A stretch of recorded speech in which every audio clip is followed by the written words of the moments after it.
The following is a presentation of the Belly Up Sports Media Network. You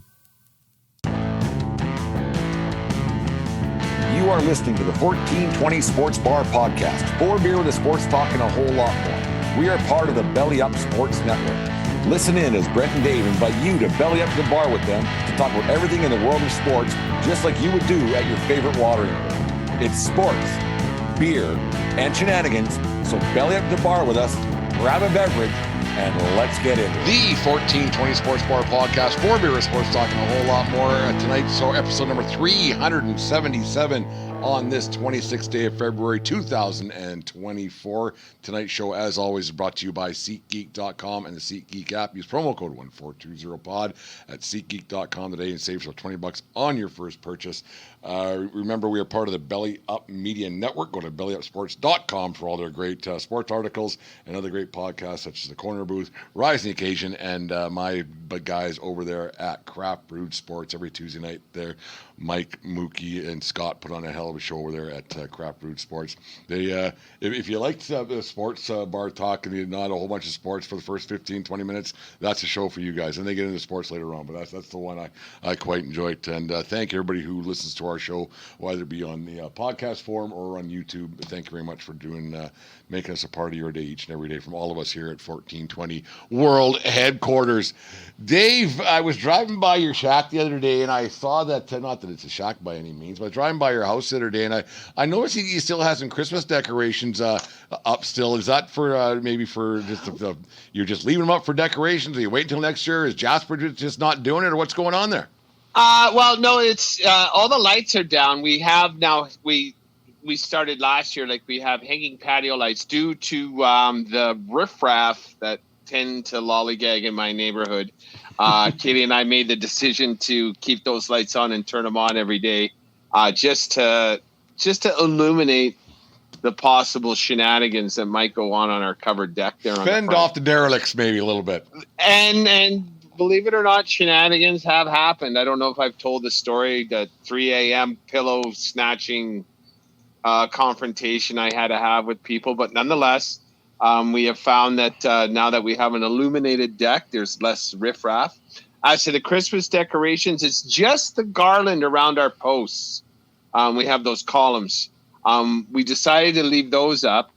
And because it kind of has a nice wintry touch. And now that we're back in the fucking winter season, minus a million here in Lethbridge, Alberta, I think it's nice that you get a look at that. Yeah, I guess it's kind of wintry. They can have those up still. Well, I had to laugh because I noticed one of my neighbors here out here in Squamish.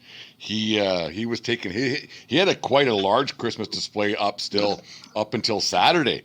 I was like, holy! And he's finally taking it down because it was a pretty nice day. And then I drove by your house shortly thereafter. I go, yeah, not everybody got the memo to get their Christmas decorations down. But now that I know why it's up, there's some people still flick their lights on. Like, I see, yeah. And if you notice, like at the Christmas season, that garland was all lit up too. Yeah, it's not lit up anymore. It's just garland. It's just pine garland. I think it looks a little bit sharp. Now that I know you're not being lazy, you're just adding to the wintry spirit, because there are some things around around February that gets a little bit doldrums. Now you're adding to the Christmas the winter spirit, now the Christmas spirit. Now I'm not besmirching you anymore because it was meant to be up. It wasn't that you were just being a lazy SOB. No, the lighting is done.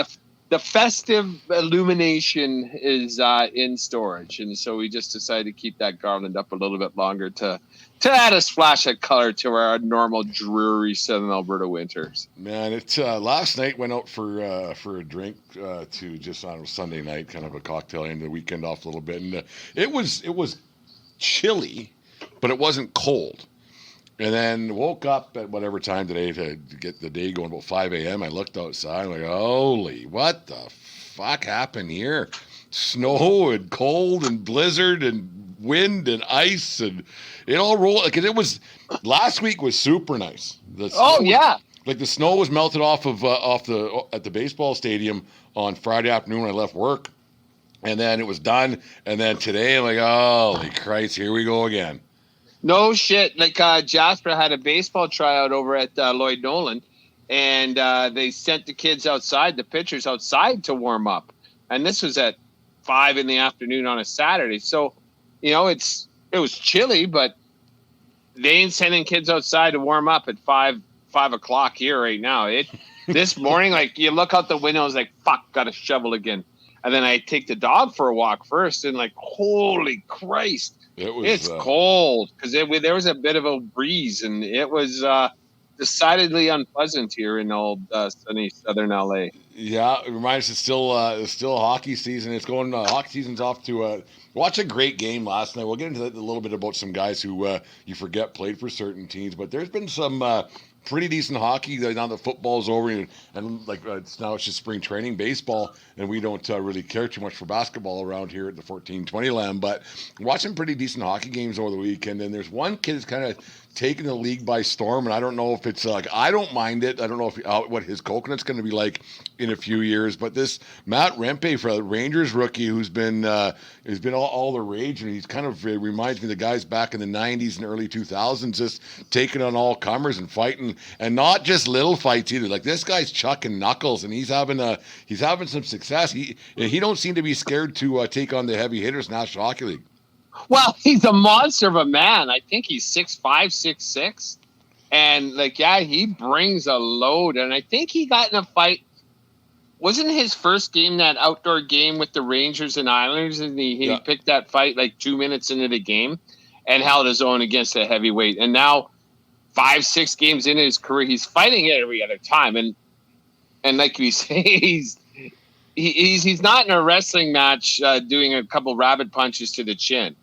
He's throwing bombs, and the guys he's fighting are throwing these bombs back. It's great. Like, I hope he doesn't hurt himself, because this is the energy and old time hockey stuff that you and I both like.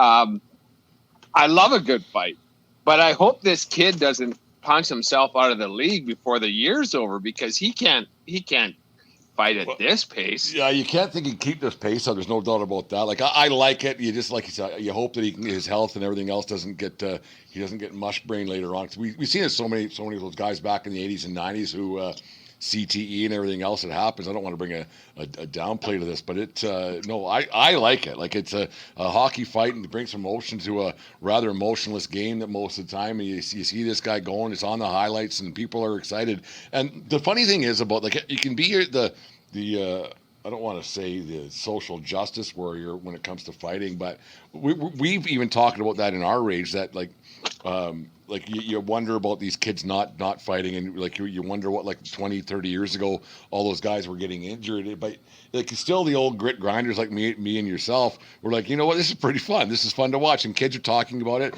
And you look in the stadiums, in the arenas, like, people are on their feet, they're cheering like crazy, like it was back in 1980, 1990. People like a good fight. No matter what. You go to a high school, people stand around to watch a good fight. Right, so it's just one of those things. People like a good scrap, no matter if it's verbal or physical. People like a scrap, and they'll stick around and watch. Oh, you bet. And I don't know. Over the last 2 weeks, it seems fighting's really up. Like this Rempe kid, obviously he's getting a lot of pub right now because he's brand new on the scene. But there was a fight the other night, I want to say, in the Carolina game, and like they're letting them throw now these days a little bit more. There seems to be some emotion lately. Yeah, I think it's great for the game. Like that, like laughing about, because me and Dan were talking about this exact same thing yesterday about this kid fighting all the time, and she remembers back in the old Medicine Hat Tiger days, back when they were winning championships. They had a lot of tough guys as well. And the questions like after the game when you got home from your parents or the next day at school was who won, and were there any fights, and nobody cared who won. It was just one of those things, right? So we're getting back into that kind of hockey again. Hockey's been really good. Like that game last night, watching Patrick Kane go back to Chicago and the retired Chelios to Jersey. We'll get to that in half a second. That was a great little story last night with that hockey game. And man, oh man, that Chelios, he looks like he can still go out there and play a little bit. 62. He's 62 years old. I don't know what he did, and he liked to get down. You heard stories about him back in the day. Yeah. How he liked to get down. But also that he was a workout fiend. And Elliot Friedman on the 32 Thoughts told of a story where Chelios agreed to the interview, but Friedman had to do it in the sauna because he'd like to ride the exercise bike after a game in the sauna. And so Friedman had to pack his sweaty ass to get a couple questions in. Friedman wasn't exactly a fitness fiend by any means, right? So, no, it's funny. The National Hockey League season, it's got about 25 games left. Everybody's got left, and trade deadline's about a week and a half from now. Some pretty good races, and like all actuality, Dave, I'm not just saying this for content. There's 4 Canadian teams that actually have a pretty decent shot at maybe, because I don't think there's a clear-cut favorite to win Stanley Cup this year by anyone. And there's 4 Canadian teams right now that might break the 31-year drought that a Canadian-based team has won a Stanley Cup. You got the Toronto Maple Leafs, who are on a bit of a heater right now, 7 in a row, and they look really good on Saturday night against Colorado. And then the Winnipeg Jets, a little bit of a slide right now, but they're in second place in their division, 1 point behind Dallas. Then you got the Vancouver Canucks, who've just been unbelievable all year long. They went on a little bit of a slide, lost 3 in a row, but then they won in overtime against the Bruins on Saturday night as well. And then you, of course, you got the Edmonton Oilers, who are still 15 points behind, 11 points behind Vancouver, but they got 5 games in hand. So, but games in hand are only games in hand if you win them. It doesn't matter, right? So you got 4 teams who have a legitimate have an actual shot at maybe getting to a cup final and maybe winning the whole thing. First time since '93. Any thoughts on that? It's good because, as a Canadian fan, even though 2 of those franchises I can't fucking stand, it'll be good for Canadian content. Like I say, yes, I'd like to see the Stanley Cup back north of the border. Yes, I would. But maybe I don't. It's like one of those things. I've talked about it before. I don't know who I'm cheering for until I see the teams on the ice, and I developed a bit of a soft spot for the Toronto Maple Leafs because of my father-in-law and you. So I don't know how much my disdain.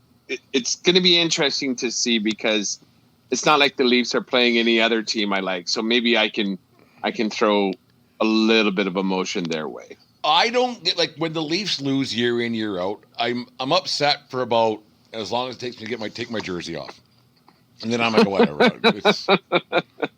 all right, that's it, whatever. I don't dwell on it. I don't what if. I don't think about what next year. I don't think about shoulda, coulda, woulda. I just say, all right, it's over. They lost again. Maybe if they went deeper, like back in '93, '94 when they went to the conference finals, you were like, son of a bitch. I mean, that's 31 years ago now, 30 years ago, right? So when they lost to Gretzky and the Kings. You kind of get used to them not winning. So you're like, well, I'm not going to put myself through this fucking abysmal state of mind for another season. Like, you go, all right, well, they lost and try again next year. Like, it's I don't get too worked up about that. And I saw you post something earlier on tonight on the old Twitter machine that super fans, are they? How did you word it? Are they really? Are super fans really super fans, or are they just in it or they look at me people? I think super fans to get to that level. Yeah, I get all this shit and everything else, but that was just for memorabilia's sakes. I think super fans are look at me people. I think if you get that worked up over a game that you have zero control over, you're looking for attention and you're a fucking idiot. Oh, fucking idiot. Like the reason I maybe post that, the thing, if you go to my Twitter feed, it was the barrel man from Broncos back in the day. And if you don't know, just go to the thing. He wore a fucking big orange barrel with no shirt and suspenders. You can't fucking sit down. I don't know how you take a piss. Right, so like he got those 2 things going. Well, it depends. Well, yeah, I guess he get probably pissed in his boots. I don't know. And then it just so happened, not an hour before I saw that post, Vancouver Canucks welcome back the Green Men. The Green Men, yeah. Jesus, fuck! It's like that's so tired and played, and those are great seats. Like I don't know if that was a Vancouver plant, I couldn't imagine how much those tickets would be, honestly, like $400 to $600 a piece. Probably 600, I would think. Yeah. Yeah, so we're talking $1,200 to act a fool anytime one of the opposing team members is in the box, and I can do that without putting on a fucking green suit, unless you got a good job and you're just trying to be an asshole. The right? thing about that, Dave, about those, if I have the two seats that aren't right beside the penalty box, if I have the two seats just over, and those guys are acting like that, I was like, can I get my money back? Yeah. Like, and this isn't old man get off my lawn. Like, this isn't. Like, they're running, jumping up and down, and like fucking climbing.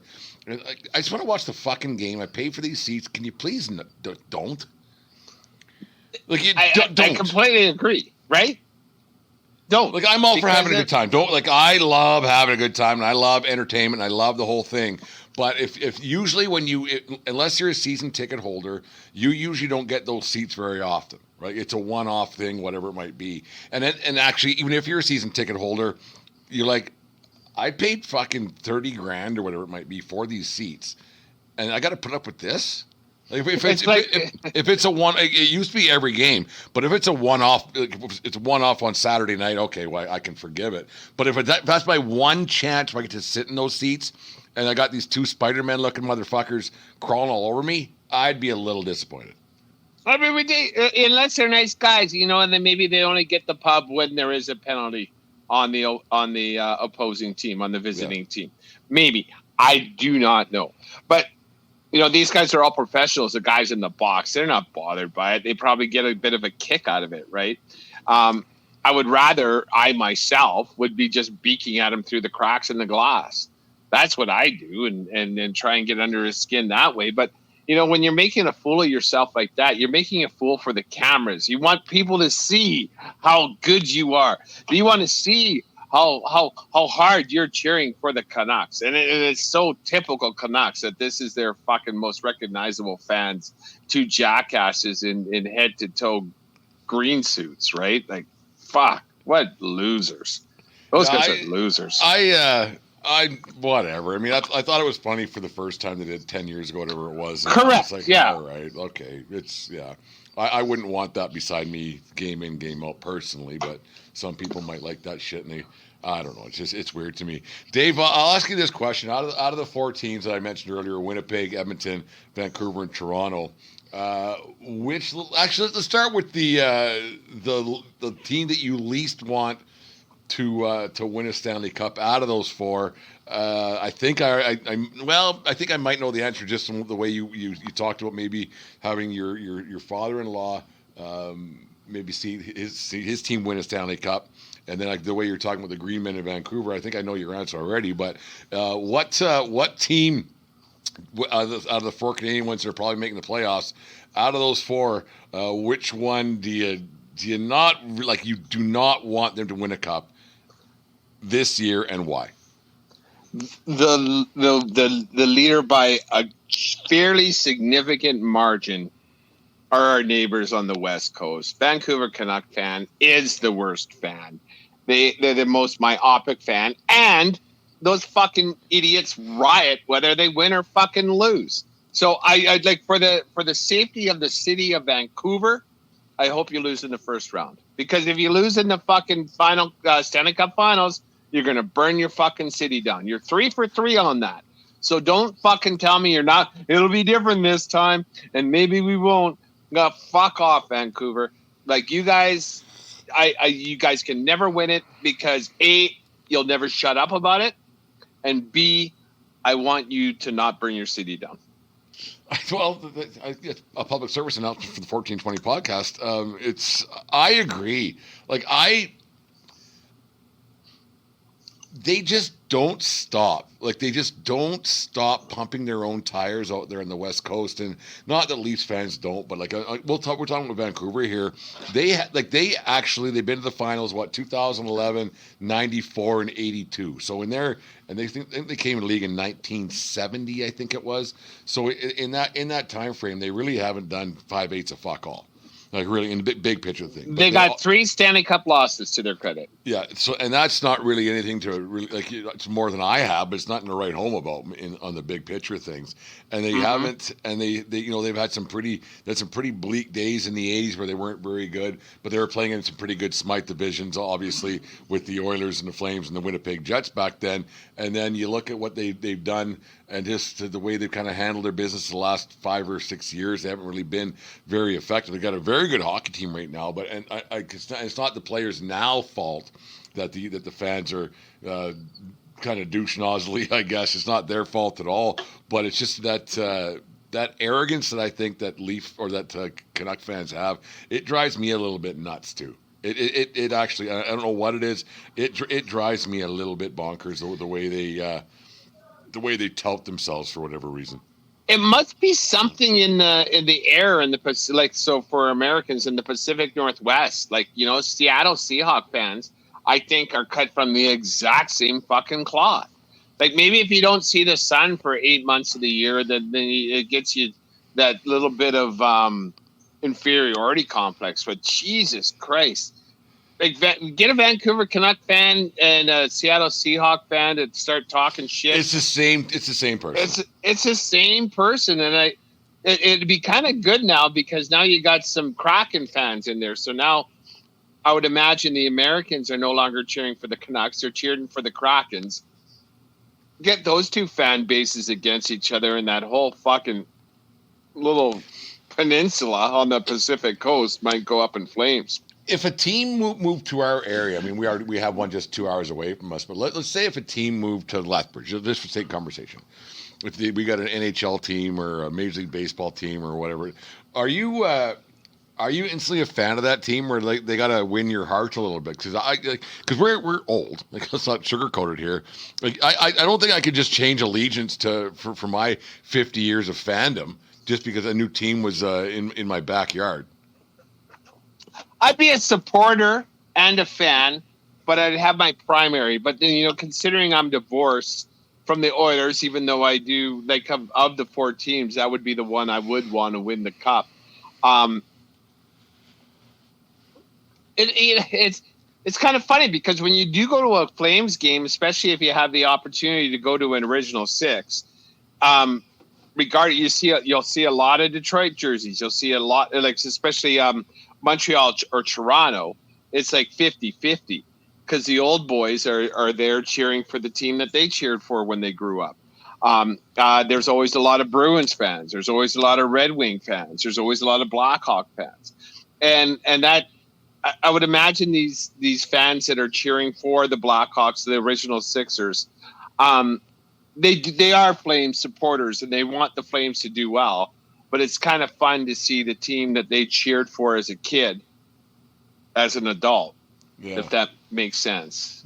No, when I say an adult, like, I mean a 50, 60-year-old man now. Like, you're not getting after it, but you are putting on a jersey because that's what people do now. You don't put on your fucking suit and tie and your bowler hat and smoke in the stands, right? Like when you see those pictures from the back in the day. I actually miss those days when you used to watch the old games at the Forum in Montreal and everybody had a tie on. You go back a long time ago to baseball games back in the 60s, World Series games, or even just regular season games. If people were dressed up, it was an event to go to a game. Now you got people jerseyed up, fucking face paint. It's just different. Like, it's not worse. It's just different.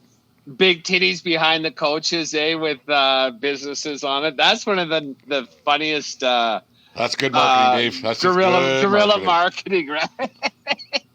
Because it's been like 4 or 5 years in a row. There's been 1 or 2 games where they got some big titty with a bail bondsman shirt on behind him. Behind the bail bonds from the Bad News Bears. Chico's bail bonds. Whereas back in the day, honestly, you look at these pictures from the old Forum in Maple Leaf Garden. 90% men. Yeah. 90% of those 90% have a collared shirt and a tie and a suit jacket on. Yeah. And a hat, and then 10% of those people were fucking smoking in their seats watching this shit, right? And everybody's just like stoic. Like, how much were you cheering and stuff like that? I don't know. You wonder if you walked into a rink like that today, what kind of look you would get. Guys our age, like, who the fuck's this guy? Would you loosen up? Trust me, man. I'm here for the game, right? I'm way looser than you'll ever be, man. Like if you're wearing a jersey, got your face painted, I guarantee you're gonna get way more revved up about this game than I am. Yeah, even in the suits that have their box and go like they come from work, whether they be a lawyer, an accountant, a CPA, whatever, it doesn't matter. They're fucking, if they still have a tie on, it's loose and they got the top button undone.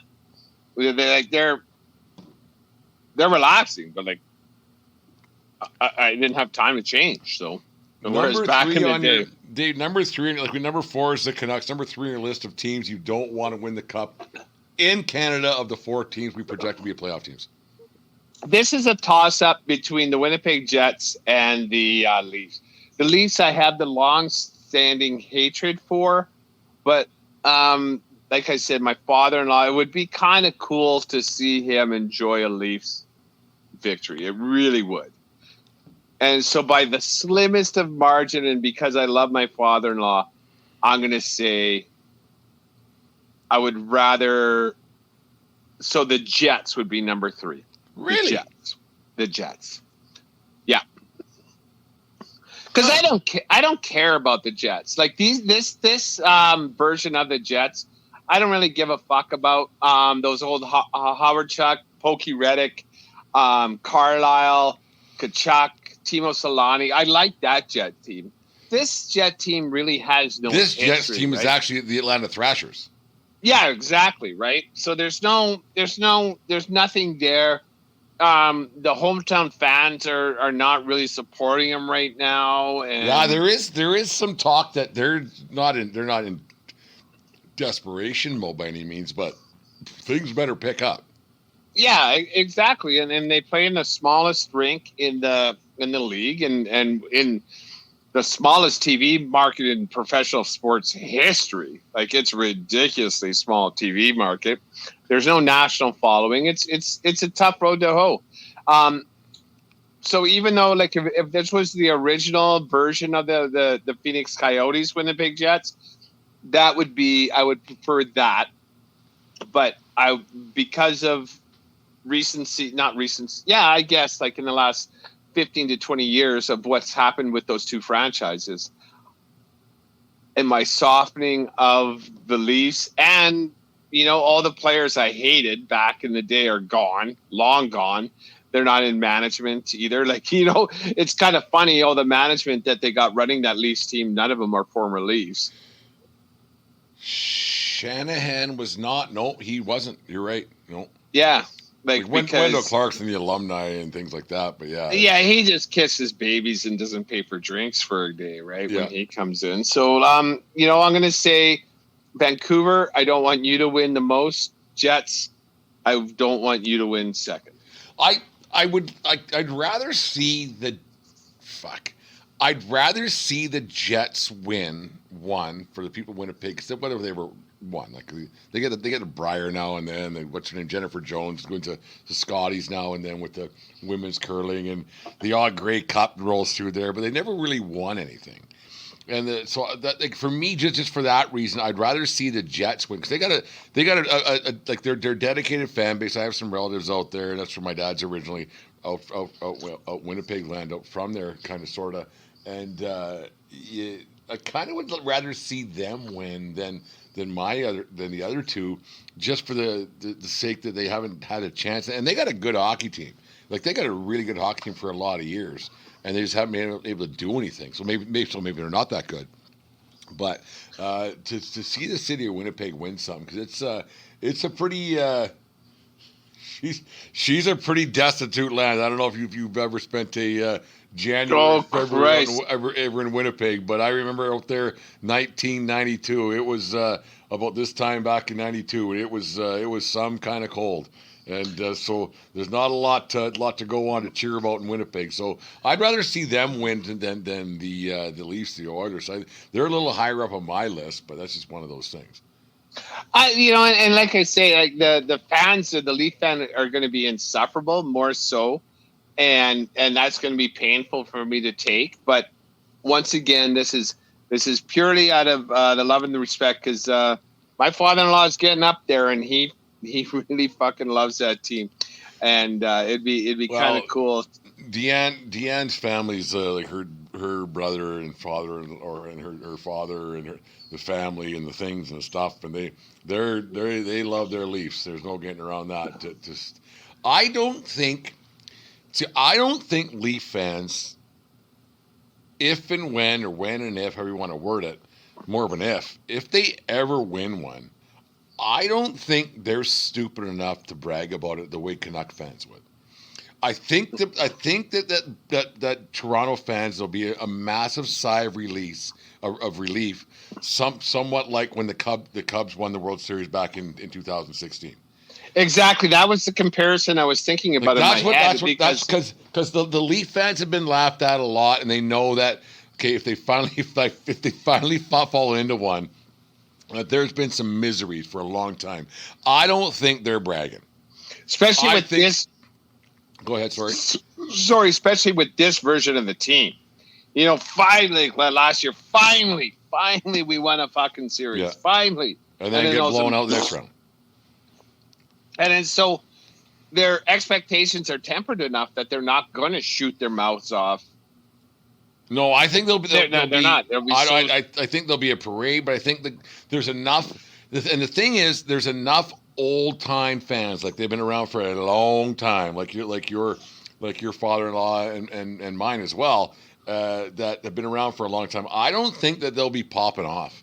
Like they'll be excited. They'll be because like the Leafs are one of those generational teams, right? Like the kids liked it, the fathers, the grandfathers, the great grandfathers, and so they haven't seen a bunch of success since 1967. So it's not like 1908 or whatever it was with the Cubs, but I think that they would be respectful, excited. I don't think anybody's going, fuck, we did this, we're the best. They're like, oh, fuck. They'd be relieved. I think there'd be a sigh of relief across Canada, because there's Leaf fans right across Canada. For sure, because that's the longest streak in the NHL right now, because that was the original 6 time, right? Yeah. And then so... They haven't done fuck all since they went past 6 teams. Yep, Vegas has more than them, and Vegas has been in the league for 4 years. The Oilers have, since whatever, and the Leafs were a powerhouse back in the 60s, right? They won 5 and 7 years, but all I know, the only reason I know that is because that's what the history books tell me. I read that in an almanac. I've never seen the Leafs play in a Stanley Cup final. I don't know if they've been to the final since '67. No, I really don't. They haven't. It was all my first memories of Stanley Cup hockey was always the Montreal Canadiens against Boston Bruins. That was my first memory. And then the Islanders and the Oilers. And then the Islanders and the Oilers, yeah. And then, like how many expansion teams have won? Like Tampa's won. Florida's been to 2 since that time. Buffalo's been in cups. Everybody's like been there, at least licked the jar, and the Leafs haven't even licked the fucking jar. They got a pretty good team right now. Like they're rolling a little bit right now. They're rolling since it's O'Reilly. And you got Matthews might get 75, 76 goals this year. That's quite the accomplishment. Do you hitch your wagon to a guy like that though? Like can you do it in the playoffs? It's just different. They got some gritty guys though they picked up. I like that team, but the goaltending it scares me a little bit. But you gotta have a decent goaltender. You don't gotta have a great goaltender, have a decent goaltender. Well, yeah, it depends on the style of play and how everybody's getting along and pulling in the same thing. I think this Leafs team believe in each other. Like in retrospect, this O'Reilly suspension might be the best thing that ever happened to him, right? Yeah. Like, and now they know they can do it without him, and now he clearly makes them a better team. Yeah. And it's interesting because they do have the mojo rolling right now, but we're still a month away from playoffs too. I always worry about streaks. At this point in the season, because it's great. Like the Oilers won 17 or 16 or whatever it was. They're losing again tonight 2-1 as we're recording this here. But they've lost 3 out of their last 5 or three in a row, and they're kicking a little bit. Like streaks worry me if you hit them at the wrong point of the year, because that's what a playoff run is. It's a streak. right? So Yep. if you go on a streak too soon and then you stumble into the playoffs, then what, right? So you just worry about that a little bit with the Leafs and everything else. But they got a good hockey team. They have the high-priced talents. They better be, but I don't know. I hope I don't know if they'll get it done this year. But so I'm assuming you're going to go with the number one for the Edmonton Oilers to win the Stanley Cup of all the teams that you're in the Canadian four. Even though we are divorced, they are the mother of five Stanley Cups of mine. So I was we were in love, and it was young love, and it was great, and even though they did me wrong towards the early 2000s, I still harbor feelings for them.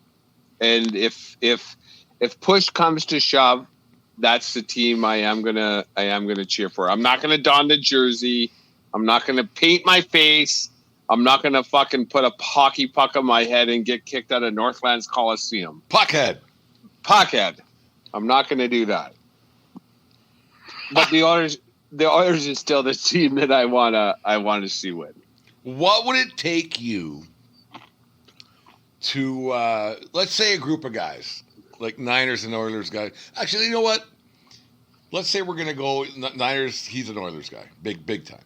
Mike Davis, friend of the show. He was on last couple weeks ago there, and let's say he's having a soiree out at the ranch at 11:39 out there, and he's having a shaker for an Oilers Stanley Cup final game 4. They're clinching that night. And he said that he wouldn't, but he says something along the lines of, "Wear your jersey, blah blah blah, party, blah blah blah." Would you don a jersey? I'd bring it. Or would you or would you go to Jersey City and get yourself a jersey, like the T-shirt deal? No, fuck that. I would never do that. I still have an Oilers jersey. It's not like I burned anything. Oh, you didn't get rid of it?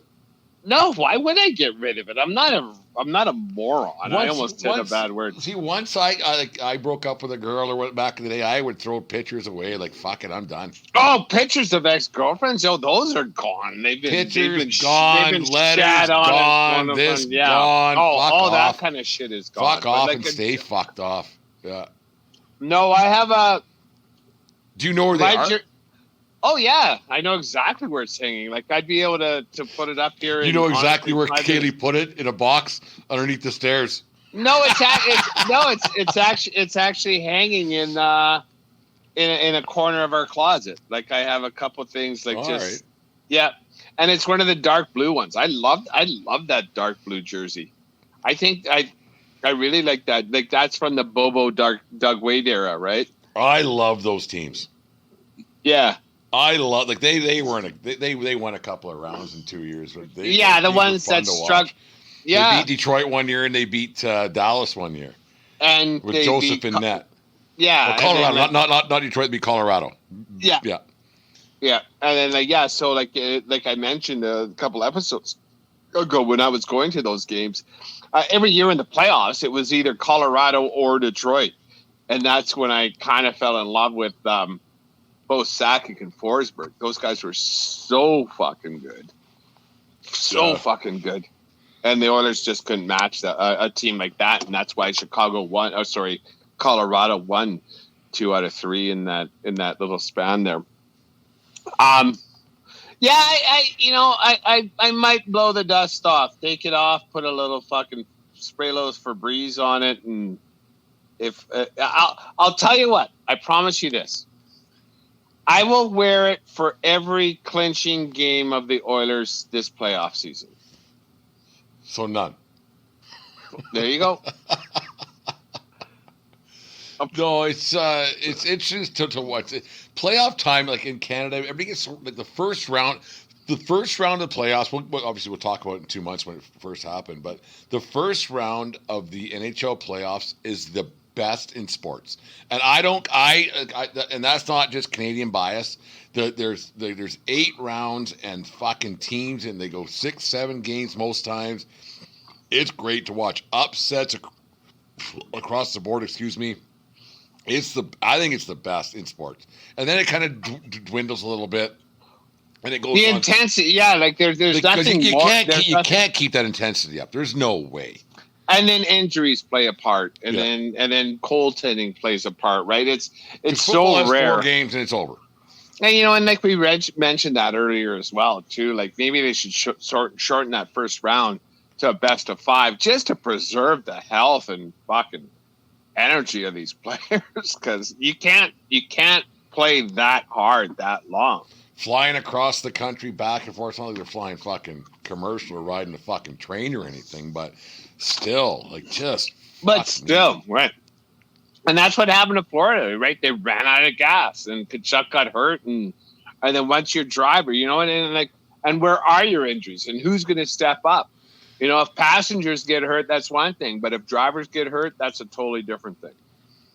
So out of the 4, that's who you want to win. We got that. I want the Oilers to win, and then the Leafs, then Winnipeg, and then Vancouver by a country mile. I'll cheer. You actually have Rick Tocchet voodoo dolls. You want them to lose so badly, and I love Rick Tocchet too, and that's the problem. So I do Elias Pettersson or whoever or Jack Hughes. But no, whoever. It's the fan base more than anything. It's the fan base. I just can't deal with fucking Vancouver fan base. So whatever the mascot Orca's name, we'll put some fucking pins in that guy, make him a voodoo doll. Yeah, it's dependent on who they play in the finals. But, there are a couple American teams I would cheer for before. I cheered for the Rangers before I cheered for Vancouver. I think I would cheer for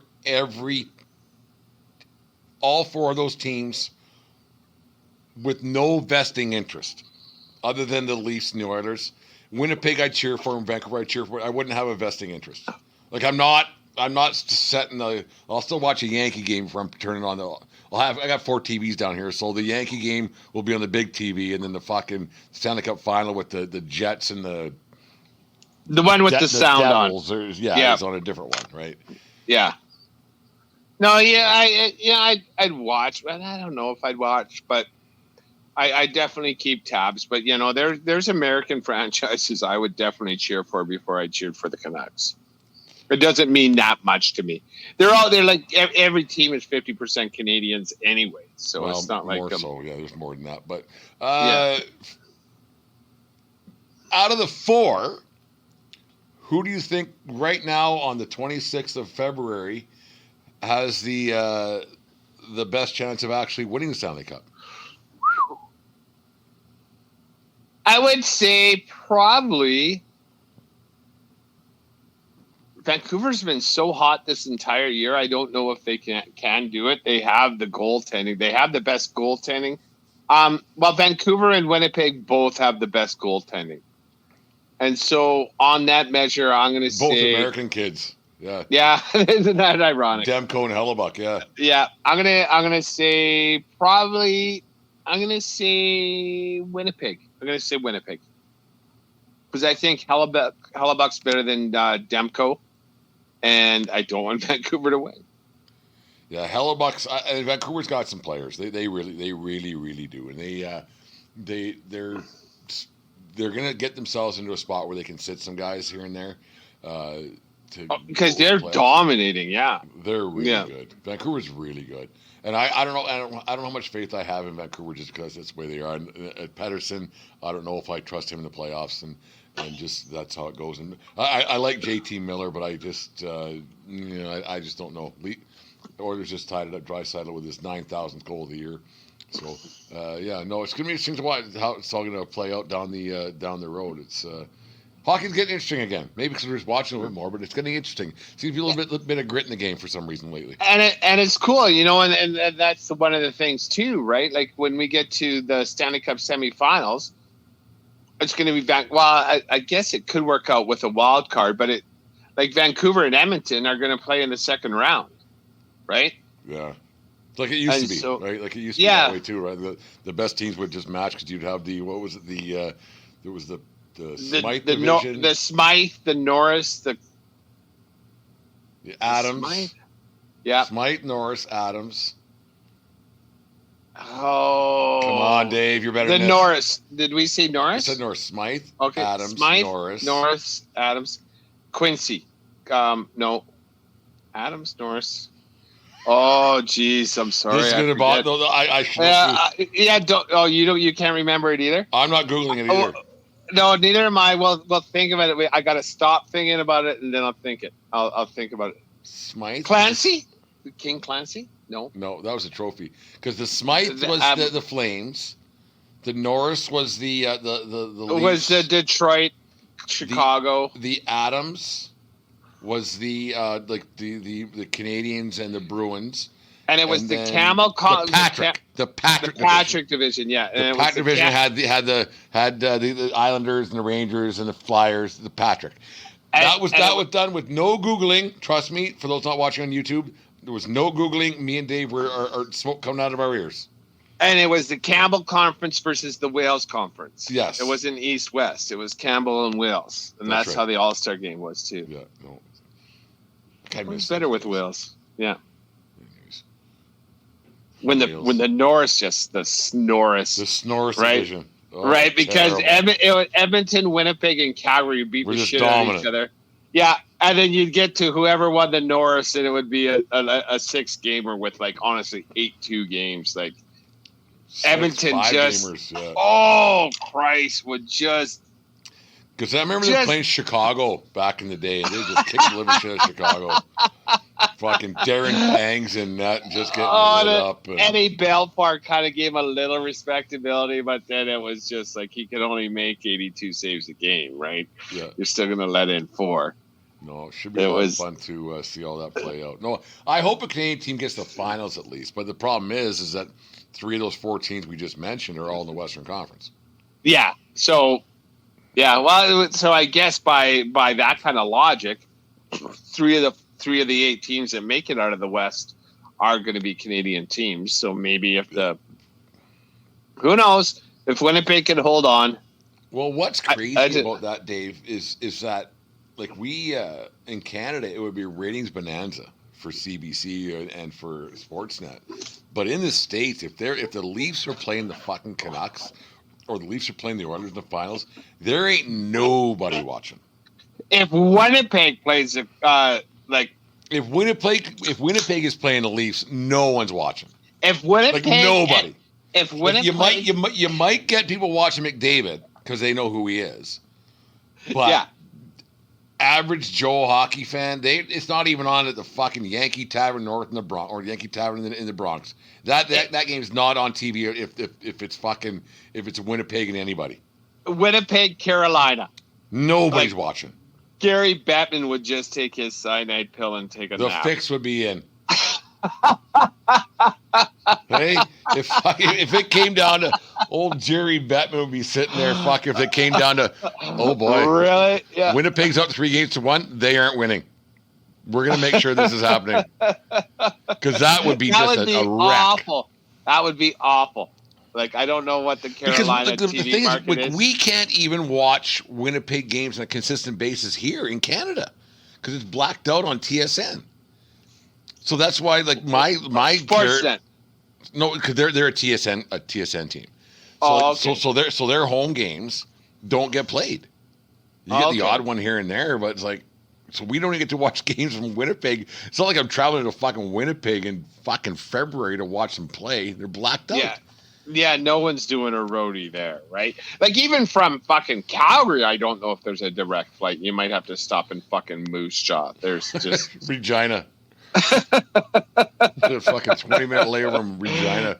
It would be maybe the North Dakota people would be happy. I don't know if the North Dakotans. I don't know if they support the Jets or if they support the Minnesota the Wild, but nonetheless, that would be a ratings. What's the it's a ratings bonanza. What's the opposite of a bonanza? Disaster. Famine. It would be a ratings disaster. It would be 40 years. Well, it would be 7 games in the desert for the NHL. Just get this over with because I can't bear to see these fucking numbers anymore. Would that be? Oh, Christ. It would be awful. NBC's did we pay for this? We paid for this? Or TNT or whoever. Well, it's great hockey, but no one is watching. No one's watching. Nobody's watching. So, like they would put on the end. They would schedule it against the Frozen Four if they could, just so there'd be a disclaimer. Yeah. The cities you are about to watch are real cities. Cities. They're not falsified by any means. It is a place called Winnipeg, and they did catch a plane from Regina. If the Winnipeg did win and you went to the Stanley Cup parade, you know what you would need more than beer? Off. Mosquitoes bigger than fucking pterodactyls. That's the thing. They're the fucking bugs birds. in Manitoba. They pick up small children and they fly them and drop them in the lake. It's unbelievable. It's unbelievable. I remember going to Manitoba as a kid. Like I said earlier, that's where my dad's originally from, and the mosquitoes and the black flies and huge. It's gross. There's water laying everywhere. I think Minnesota is the land of 10,000 lakes. Manitoba must be the land of 1 million fucking lakes, because my father as well is from Winnipeg, the Melita Brandon area there in the southwest corner of the province, and we went there as kids, and people had places on the lake, and so the lake, it's more swampy, sloughey than anything. And fuck, you go out there, you come back with leeches and 1 million fucking things. Fuck. It's just like, Jesus Christ, it ain't a fucking lake. Like it's whatever. It was summer, it was water, we were on a boat, but like Christ, we had a lot of mosquito bites back in the day. Horrible. Fuck. There's water in the ditches everywhere, and you know, even though it was never happening when I was there. Every time in the news, like every third year, the fucking place would flood. The Red River flood. Yeah. Really, this place is flooding again. All these farmers. News 11. Why are you even planting fucking seeds? Like, make a fucking fish farm and maybe keep some of this water or something like that. Red River. Jesus Christ. The Red River flood every fucking year. Every year. People kept living on sandbags. Why take them down? Yeah, just build a goddamn wall. Like Jesus Christ. Dig it now. Dig the foundation now while it's soft, because you just got flooded for the 8th year in the last 10. Fuck. Anyways, here we go. There's our Stanley Cup predictions, our roasting of Canada. Apparently we hate Canada, but anyways, the 1420 Sports Bar podcast, for Beer Sports, talking a whole lot more. This segment is brought to you by SeatGeek.com. The SeatGeek app. Use promo code 1420pod at SeatGeek.com today and save for $20 on your first purchase over there at SeatGeek. Yeah, that's bring your life preserver and bring off. If Winnipeg gets there, Winnipeg gets to the Stanley Cup Finals. You need your life preserver. You need some off, because it's flood season and mosquito season. And mosquitoes, it's always like if it's the snow's off the ground, it's mosquito season. Oh, just horrible. They say the coldest place in Canada is the corner of Portage and Maine. There's been songs written about that corner. I've been there. 1992. There was a little situation, not a situation. We had a good time. We weren't supposed to be there, but it was cold. It was cold. It was just like it was this time. It was February 20 something. Like I'll find it somewhere. Mom has one of those old scrapbooks from back in the day. What, your arrest report? No. We never got arrested. Never got arrested. We ran fast, but yeah, it was something. Anyways, 1420 Sports Bar podcast, for Beer Sports, talking a whole lot more. Are you thinking of going to a game or a concert in the coming days ahead, or do you already have tickets and want to upgrade where you're sitting? It's simple. Go to SeatGeek.com or the SeatGeek app. They have tickets for all sports going on right now, as well as concert tickets to shows throughout North America. And to make things even better, use promo code 1420POD, that's 1420POD, and receive $20 off your first purchase. Once again, that's promo code 1420POD at SeatGeek.com or the SeatGeek app. The 1420 Sports Bar Podcast, for Beer Sports Talk and a whole lot more. This segment is brought to you by Righteous Felon Jerky. Go to righteousfelon.com for the best in craft jerky and use promo code BELLYUP to get 15% off at checkout over there at Righteous Felon Jerky. 2 thumbs up approved by Dave Van Robes. Yeah, the jerky, I still got some. We've been when you get a specialty product like this, I don't snow through it. So we've been just ticking away at it, enjoying everything, and it's a quality product, and I strongly suggest anyone who likes beef. What do we call these beef nitrate products? Fucking get some Righteous Brothers, Righteous Felons. Righteous Felon. The Righteous Brothers, they didn't lose that love and feeling with their jerky. No, they found it again.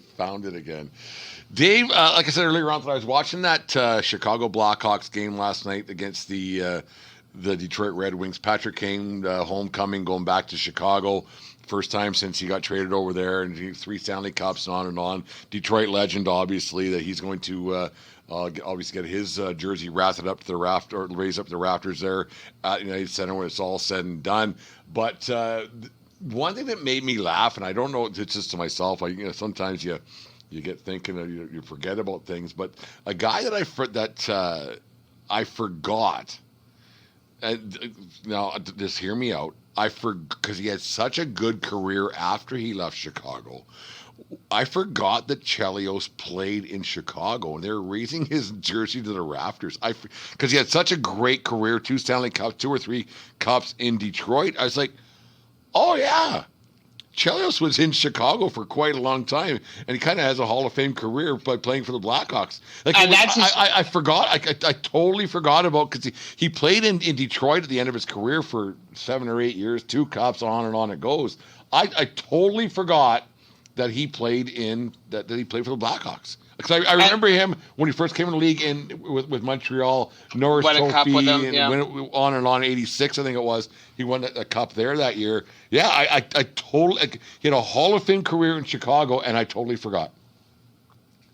And he's a Chicago boy. I don't know if you listened. I just saw a thing of his speech. He said the best day of my life was as a hockey player was when he got traded from Montreal to Chicago, and.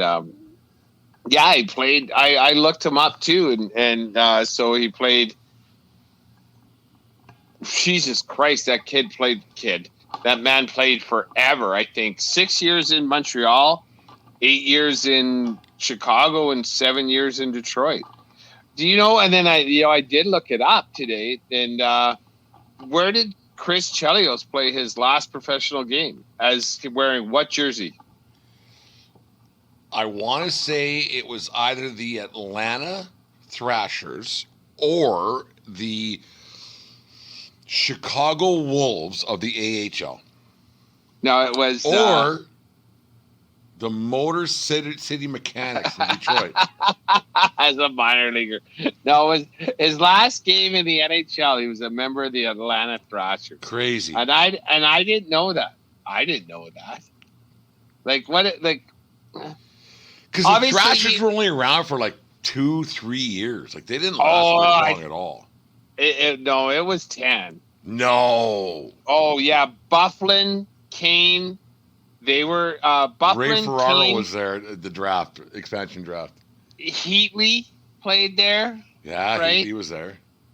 Yeah, like, so I gotta guess, when you think that how much time and effort Gary Bettman is doing to keep Arizona in Arizona, I gotta think he gave when you start a team, you gotta give them 10 years. No, you took their money.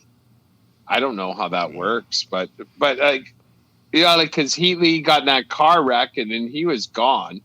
Kovalchuk was there too, so they had some forwards. So I don't know. Who'd they have in net? Norm Miracle. Yeah. Remember Normie Miracle? Saskatoon Blade fucking alum. In 1,000 years, I never would have guessed Norman Miracle. Miracle, Calgary, Alberta product. He played for the Calgary Buffaloes, and he went to Saskatoon Blades. tooted around. They played for the Red Wings. And I don't know why I know this. I have no idea. And then he fucking ended up with the Atlanta Thrashers. Norm. He must be around your age or something like that. Around there, yeah. Norm Miracle. Yeah. It's funny, out of all those players from the Atlanta Thrashers, the only one in the league. Zach Bogosian was a D-man, I think. No? I may be wrong there, but Evander Kane, I think, is the only one of the notables that was there. Because for sure, Kovalchuk and Heatley were there. Yeah. The funny thing about, like, you say, like, you forget about guys who played in certain places, and like I like, once I remember that Chelios played there. I remember Chelios played there, obviously, because he's a Hall of Fame guy. Yeah. There's other Hall of Fame guys. You're like, that guy fucking played there. And so did a little bit of a dive today on the old interweb there, and I got NFL guys and baseball guys and hockey guys. But it's funny that, like, how players, because back 20, 30 years ago, players would stick with a team and then retire. The free agency wasn't as crazy as it is now, where guys bounce around who they don't know who they're playing for this year, let alone this month, right? To this wherever they might go. The one notable, and I remember this one for sure, and I think a lot of people do, because the way his career ended where he left, because Steve Young took over. But people always talk about how great of a San Francisco 49er Joe Montana was, but you'd never see any highlights of his wearing a fucking Kansas City Chiefs jersey, ever. Like, you never, ever see anything that says, like, whether it's on CBS or NBC or Fox or ESPN, whenever they show Joe Montana, they never show him wearing a Kansas City Chiefs jersey. Never. So people like Jasper, not Jasper's age, but people in their 20s, they probably have no idea that Montana, a Hall of Famer, great, like one of the best ever, they have no idea that Montana played for the Kansas City Chiefs.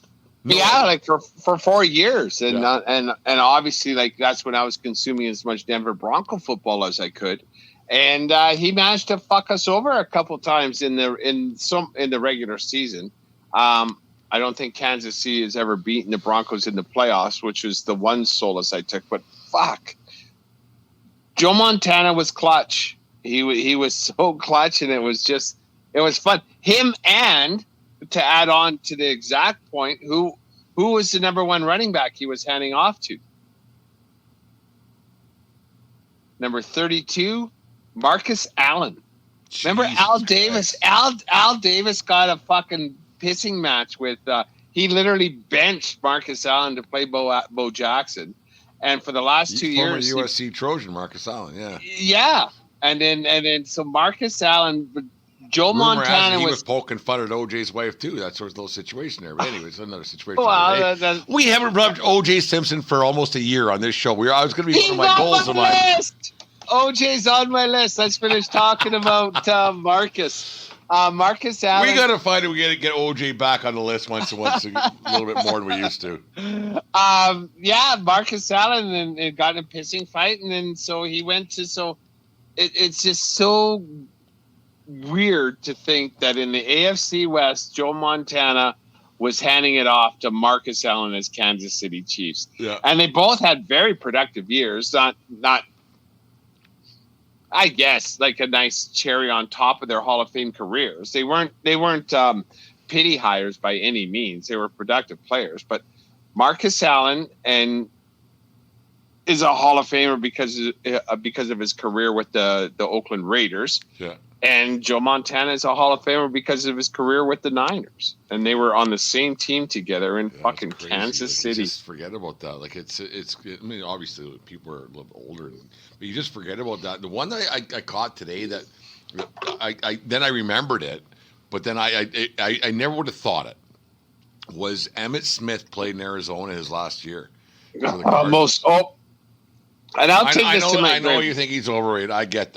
Most overrated running back of all time. But he's a Cowboys Hall of Famer, and he's in the Hall of Fame, and he's got Super Bowl championships and everything else, and to go to a team that is largely irrelevant, and to finish your career there, it's almost kind of sad. Like, a lot of these guys just hold on, and it's like when.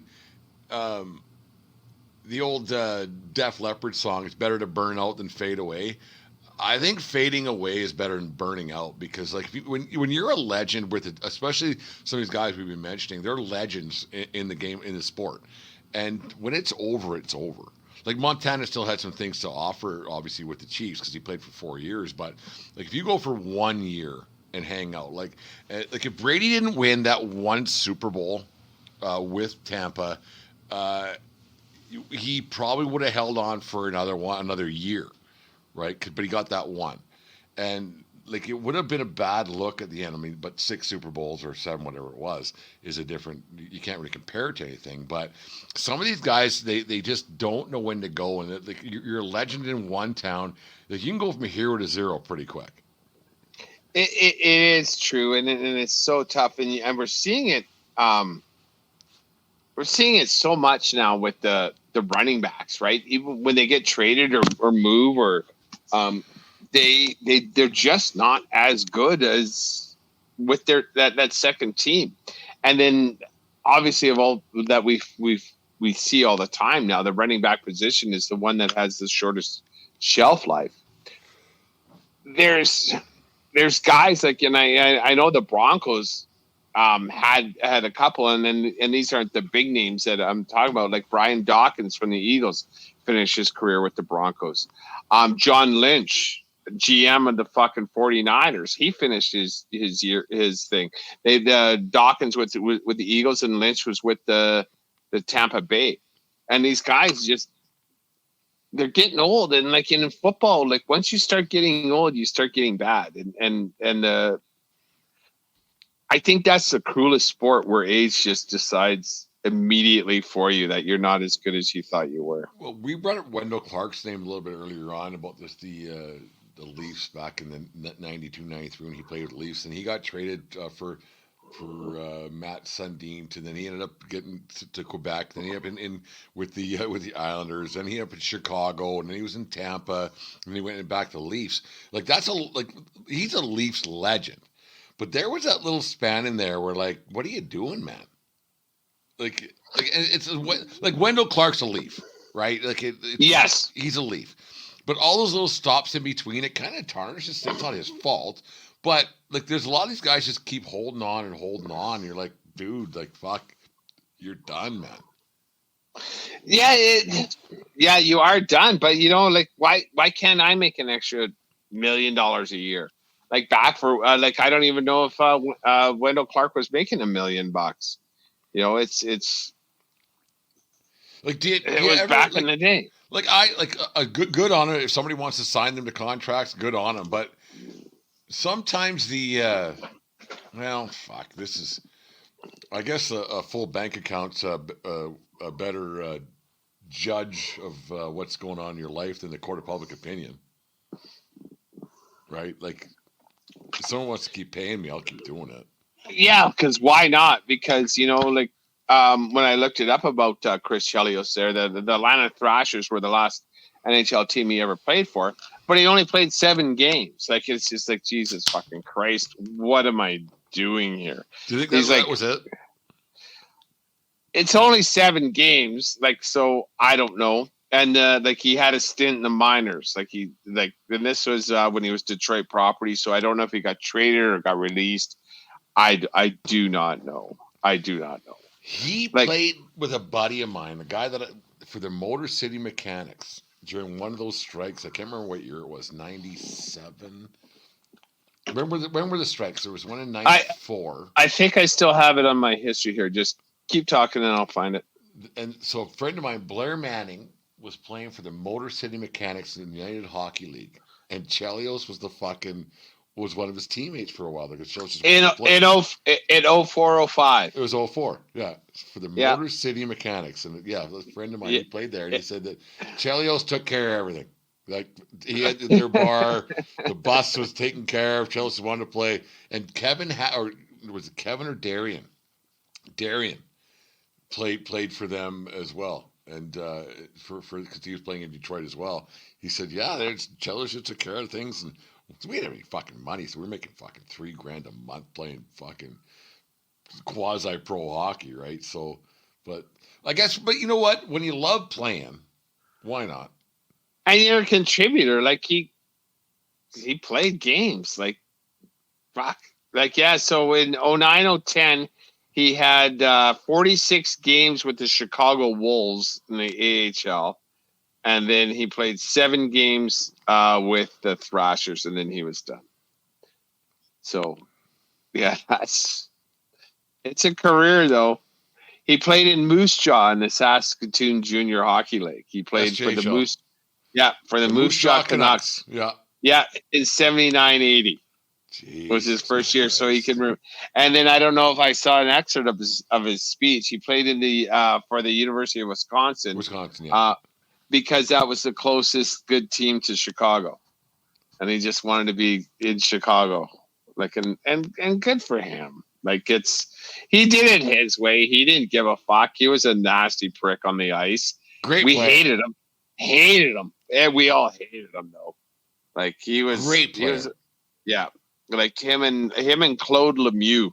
Remember, so they would have been on the same team in Montreal. In 86, yeah. Yeah. The last time wasn't that the last time then that the banner flew north of the border? 93. Patrick Roy and the Habs beat Gretzky and the Kings in 93. Oh, okay. Yeah. So, but nonetheless, yeah. 86, the Calgary Flames and Mike. That was the Flames, Canter's favorite Mikey Mike Vernon, yeah. Lost Jesus Christ. Lost in 6 to yeah. Fucking Ken. Like next time I see Ken, I want to have just sit down one-on-one about his thought about Mike Vernon being the Hall of Famer. He believes it. I promise you, he believes it. We've had that discussion disagreement for 30 fucking years. He's drinking the Verny wine. Don't worry about him. Where did Vernon play? He played in Calgary, Detroit. Didn't he have a cup of coffee in San Jose? He did. I'll look it up. Had to have been one more. Like San Jose is where goalies go to die.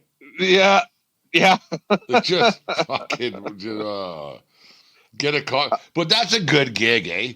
Don't gotta win. Just go and play sunshine and play golf. Fuck whatever. Yeah. So after he had 3 years in Detroit, and then he had 3 years in San Jose, 1 year in Florida, and then he came home to the Flames to retire. He played in Florida.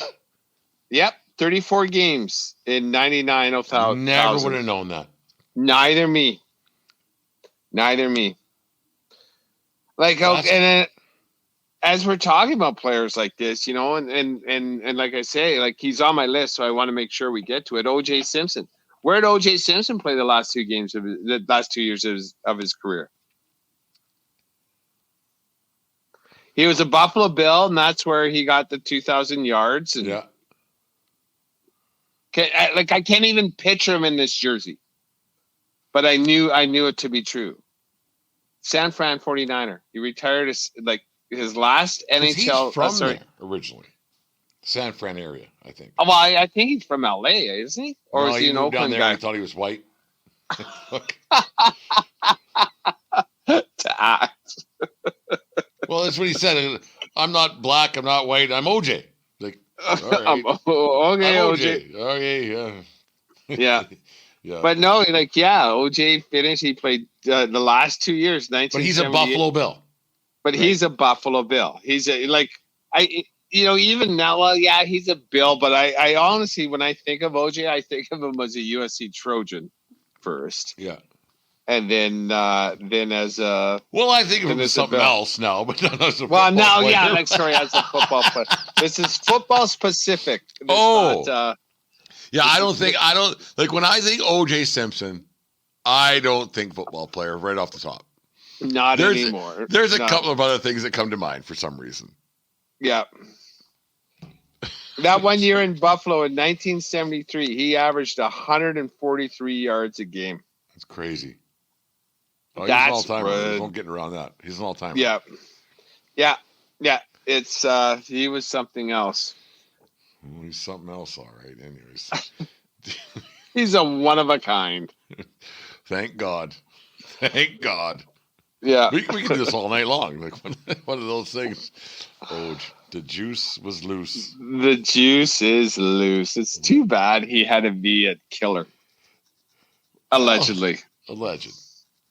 Alleged kids. It's too bad he had to be an alleged killer because Alleged. he was funny in those Naked Gun movies. Like he was funny. Those Hertz commercials. Like Jumping I remember, over the like barricades. yeah, back in the day, like before the alleged crime. Like I was with buddies and we were like, we get in a cab, get to the we got to do the OJ.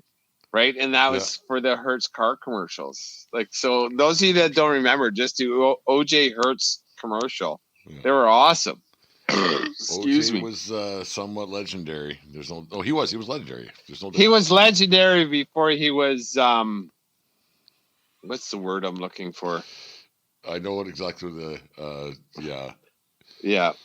Notorious. Notorious. Yeah. He's a bit notorious now. Yeah. OJ's getting some love tonight at the 1420 Sports Bar podcast. 4 Beers Sports talking a whole lot more. Famous people. Famous before OJ made an appearance for the first 40 some shows of the pod, and then now he's we'll get him back. Maybe we'll give him a call. Give him a call. You know, I bet you that crazy mofo might actually take our fucking call because what would you say to OJ?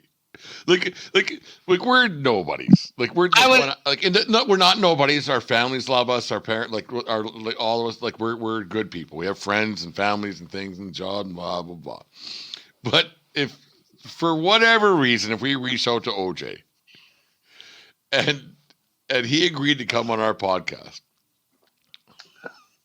what would you ask him last, not first?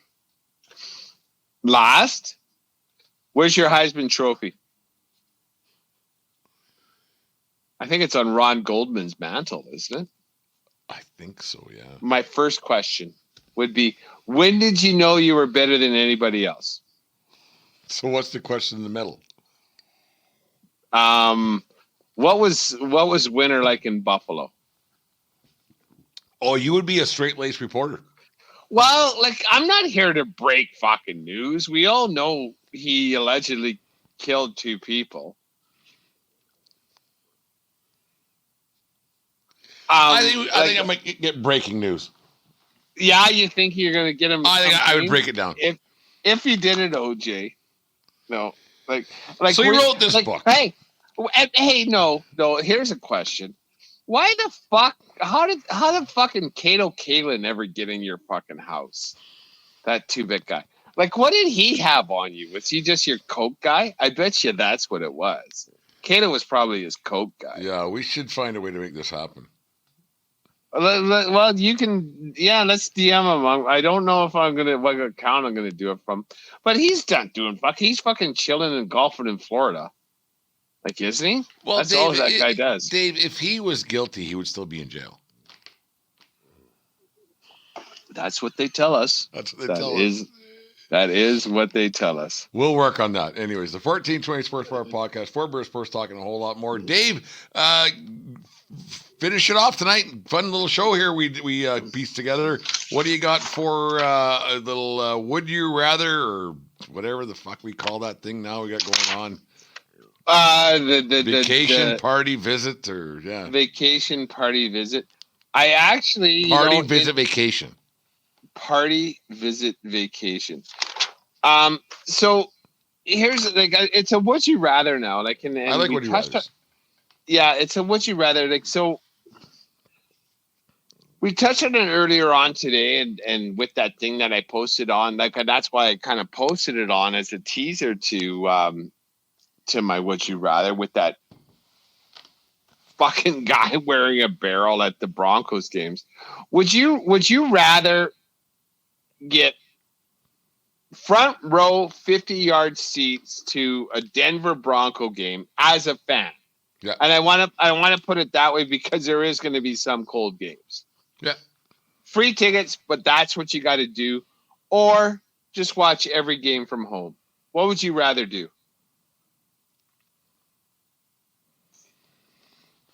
So if I go to the game, I got to wear a costume? You're the barrel man. No, you are the barrel man.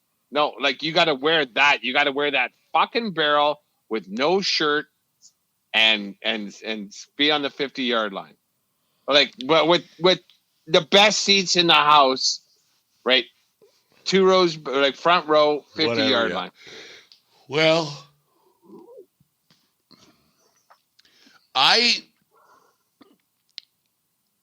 and otherwise I can't come in the building. Right. You don't get to go to the barn at all. I'd rather just stay home. I'd rather stay home than make an ass of myself week in, week out. Yeah, I'm getting on TV. I'm going to be on NBC, Denver, blah, blah, blah, or whatever mascot we're talking about, like the Yankee guy, fucking Bronco guy, Flames guy, whatever it might be. I'd rather, if I have to go to a game and put on a show night in, night out, I'm not going. Like, I'm just not. Like, but you don't have to put on the show. You just got to wear that fucking costume. Well, with that costume comes consequences, right? Like there's something you're obligated. People are going to want to take and pictures with pictures you and selfies, and you're nuts and whatever. I'm just like, no, you know what? No, I'd rather just stay home. If I got to wear that fucking stupid shit, I ain't going. I'm done. Could you imagine? Like the effort and the work and the things, like, yeah, putting on a jersey and going to a game or wearing a hat and like if when I go to a weekend series down in the Bronx, I'll make sure I got the enough shirts. I'm not wearing the same fucking shirt every fucking day, right? Like I'm not doing that. Well, then there's so many other questions, right? Because at minimum you need like a cargo van. Like you can't drive with that fucking thing. And then so like you get preferential parking. How far do I have to walk? Do I get a tailgate? And like the chafing on the shoulders and like, did he wear a jersey? No, like look at that picture. Well, bare top. Bare top, like fucking suspenders with a barrel. Obviously it's not wood because like I don't know if you've ever moved a whiskey barrel. Those things are fucking heavy. So there's no way that was a whiskey barrel. Yeah, otherwise that guy's and not being able to sit down. You can't fucking sit down with that fucking shit. You got to stand up the entire time, and people want to take pictures with you. And how do I take a piss? Heaven forbid I have to take a shit. Like, that would be kind of funny actually to see the barrel man barrel outside one of the shitters. I steal because, it. I would for sure steal like if I was pissing around the trough at fucking whatever field it was back in at Mile High or whatever it's called back in the day, and fucking the barrel's sitting there with suspenders on and he's in there taking a fucking emergency 10-100, I'm taking that fucking thing. Like I'm stealing that guy's fucking barrel and I'm out the door. I'm gone. He'll never see it again. There's no getting around that.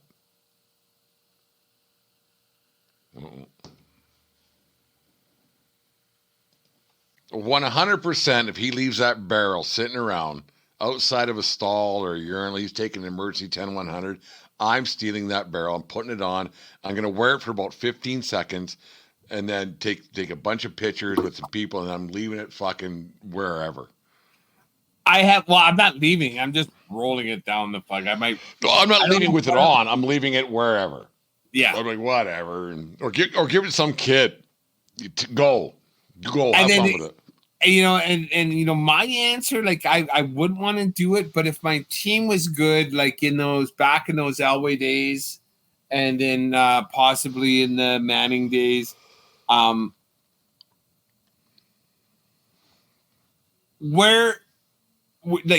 parking, my seats, do I get security? Like, and do I got a private bathroom? Because I can't fucking.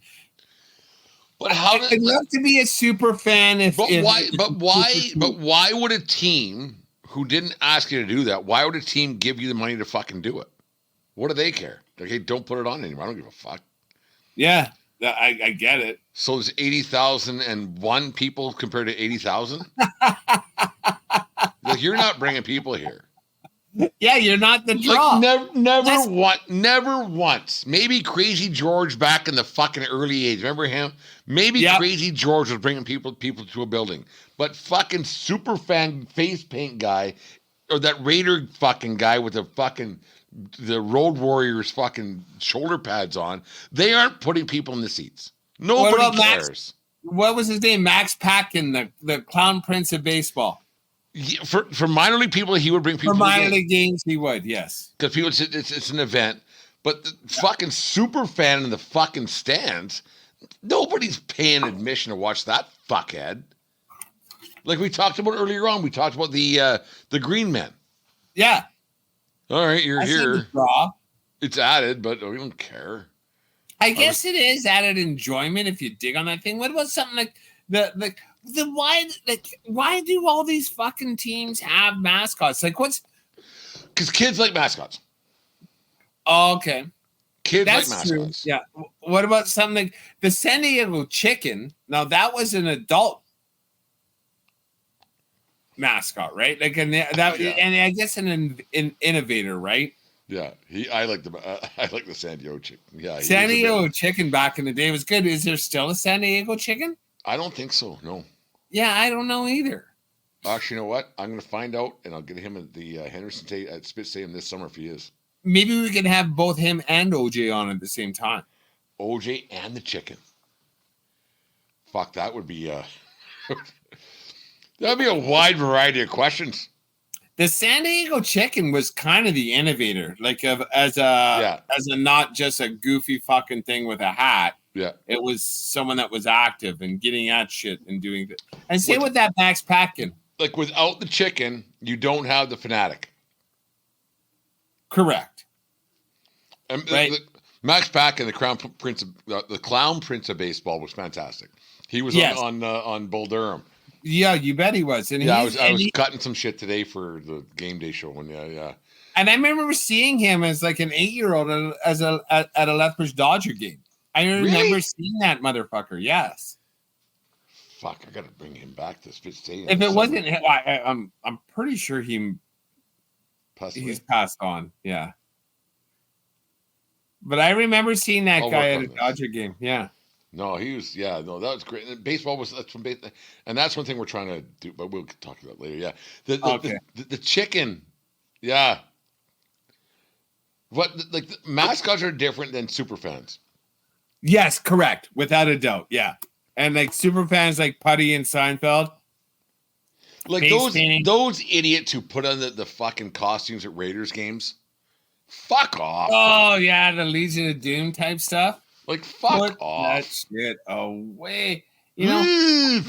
Right on. Yeah, in the dog pound back in Cleveland with the dog faces. Yeah. And like, just put that away. Like, what are you doing here? Like, I get, it might be fun if you're all 25 years old and married and not married and don't have kids, right? And this is what we do. And if you're sitting in those seats and the Lambeau Leap happens, that's one thing. Like that, like you would buy those seats for that to happen.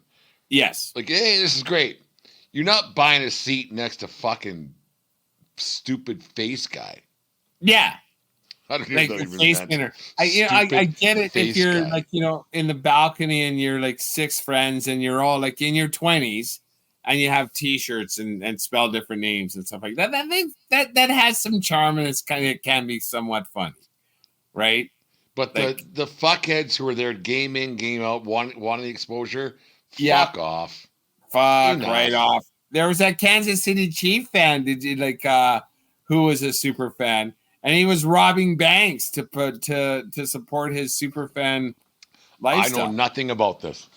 Oh, I don't know it. I'm not going to look it up because we're getting towards the end of it. But I'll send you the link. It was a super fan that was robbing banks to be a super fan. Jesus. People need to be super fans. Yeah, it's Why? About them. Just go to the game. Just go to the goddamn game. It's ridiculous how some people just have to. Well, in this try and in, hook in, their in 2 wagon to minutes the here, but train. have you ever been that invested in a single game in your life where this means the world to me? Well, no. The night I do remember the Steve Smith goal, I broke a dinner plate because I was 86. home alone. Yeah, I did do that. I like these are all games that I watched at my house. That Joe Flacco pass that beat the Broncos in the AFC Championship game, I almost broke my knuckle. Hitting something. So my pain, my emotional pain was real, but never at a place did I let my fandom go crazy. Like, and when I say my fandom, like this is now like bad things, like where I'm just like fuck, and I'm just so angry. And then after that Bronco one, like it changed my aspect because I had a son at that time and he was 4 years old, and it was like, Jesus Christ, Dad. Even though he didn't even know how to say Jesus Christ, Dad. Did Dave change his mind, or did Kaylee change Dave's mind for him? A bit of both. It was like it was a bit of both, right? No, I saw it in my son's face. Like I freaked him out a little bit because I was so mad, and I was so mad. Like I would have been one of those videotapes, but like I wasn't putting a chair through my fucking big screen TV. I'm not that stupid. But I just wanted to hit something. Those I was people so are mad. stupid. So stupid. Fuck. I don't even want to watch it. I get revved up, but not to the point of fandom fucking face paint guy. But the lead up to the game, because I'm a Yankee guy, like I'm a baseball guy. And so I'm excited, but I don't do anything. And then the game's on, and baseball has a flow, right? And then you can sense your team's going to lose, so it's over by the 7th for big games, right? For playoff games, you kind of know. And if they come back and win, great, it's great. But if they lose, I go, well, I still got to work tomorrow or do my thing tomorrow. Like I don't get worked up. Like I'm a fan, like 100%, but I don't get for what. So these assholes who do this for fucking living, fuck off. Like, like actually fuck off. No? Well, yeah, for sure. But I remember back when we were in our early days and we were in two different vehicles going up to watch the Oilers, and you and Oni got kicked out of a fucking playoff game. And I was just like, Jesus Christ, that's unforgivable. That was because of the fucking puckheads. Now you're gonna blame that on Oni, and I believe it was his fault. I'm not doubting it. But no, that was because of the puckhead hats, those foam hats. They said, you guys got to get out of here because the people in front of us, people behind us are complaining because we were leaning forward. And we told them to fuck off and whatever. One of those things, but yeah. You guys weren't, Oni wasn't the only one wearing a puck. You weren't the only two puckheads in that place. Well, that's true. Do you still have the puckhead? No, I don't think I don't think that thing made it back to fucking the car. Did you got back? We got back in the building. Oh, did you? Yeah. Because that's went out one door and came back in another. Yeah, because re-entry. Because now all this no re-entry stuff is just garbage. Yeah, we went out one door and got back in another one, like in 10 seconds. All right. Anywho. Yeah, I'm not exactly sure how that all happened. What happened there? Like I know we got junked out of there, but I can't remember the exacts of it. And all I know is because we were talking later on, because you and I weren't tight at that point either. No. And then so it was like a week later, I heard a bit from Niner. Then the next time, I'm like, what the fuck? Well, Oni was doing this, and it was, most 90% of the blame was put on the real deal. Yeah, it was his fault. God rest his soul. Yes. All right. Yeah. Yeah, I don't recall. Yeah, it was a long day. It was a long day. I remember. It was a trip up, and then it was a game. Yeah, the 1420 Sports Bar Podcast. 4 Beer Sports, talking a whole lot more. Take care of each other. More importantly, take care of yourself so you do around. Keep your stick on the ice. And what else, Dave? I don't want to see Jim swing at high pitches. There we go. Have a good night, folks. We'll talk to you again on. I forgot about that. We'll talk again on Thursday night. I totally forgot. Those games, those Oilers games back in the day, they used to take the ice to Run Like Hell, Pink Floyd. And that was, I really quite dug that too. So, run. But anyways, it was good times when you were younger and could work the next day on 3 hours of fucking sleep after drinking. Jesus Christ. 6 hours. Idiots. Yeah, what happened there? We'll talk off there. We'll talk. Have a good night, folks. We'll talk to you Thursday night. Good night, everybody.